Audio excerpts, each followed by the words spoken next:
Je m'appelle Simon et j'ai passé mon enfance à détecter des objets perdus dans les livres Cherche et trouve que je feuilletais avec passion. Ma mère m'appelait œil de lynx, ce qui veut dire que je voyais rudement bien.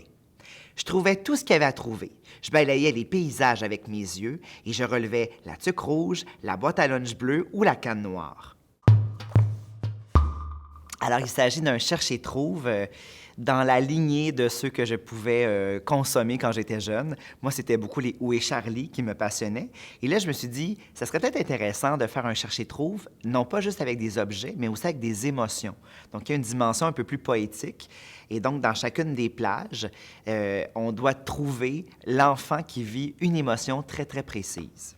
Donc, je dirais que c'est comme une espèce d'acte d'empathie, amener l'enfant à reconnaître les émotions vécues par ses amis autour de lui. Alors, c'est une idée conjointe. J'avais ça en dormance dans ma tête et c'est aussi l'idée de mon éditeur chez Victor Anaïs qui m'a proposé ce projet hybride et ça résonnait avec une conviction chez moi, c'est-à-dire que pas nécessairement l'enfant, mais en général, l'humain manque souvent d'empathie et même souvent les enfants ne connaissent pas très bien c'est quoi l'empathie. Donc, pour moi, c'est un outil qui peut permettre aux professeurs de montrer aux enfants c'est quoi exactement se mettre dans la peau des gens autour de nous. Ben l'inspiration, c'est moi-même. C'est mon propre souvenir. Moi qui aimais débusquer le chandail rayé de Charlie dans la mare, dans l'océan de la faune de gens qu'il y avait à chacune des pages.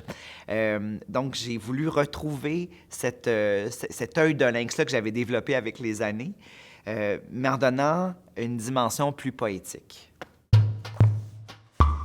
J'ai eu la chance d'avoir comme professeur de français en secondaire 3 Serge Boucher, professeur formidable, mais aussi dramaturge et maintenant grand scénariste.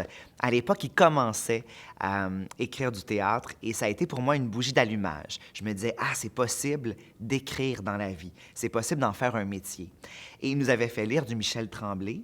Et rapidement, en secondaire 5, j'ai eu la chance de faire une émission télé avec Michel Tremblay. Ça a été une rencontre assez déterminante et j'aime dire que j'ai la chance aujourd'hui de côtoyer Michel Tremblay. Donc, bien du temps a passé, mais ma relation avec lui s'est bonifiée avec le temps. Mon petit doigt me dit que tu es un peu comme moi, que tu aimes toi aussi détecter l'objet perdu. Mais à présent, serait-il possible de chercher et de trouver d'autres choses que des objets? Pourrais-tu détecter des émotions? Essaie pour voir.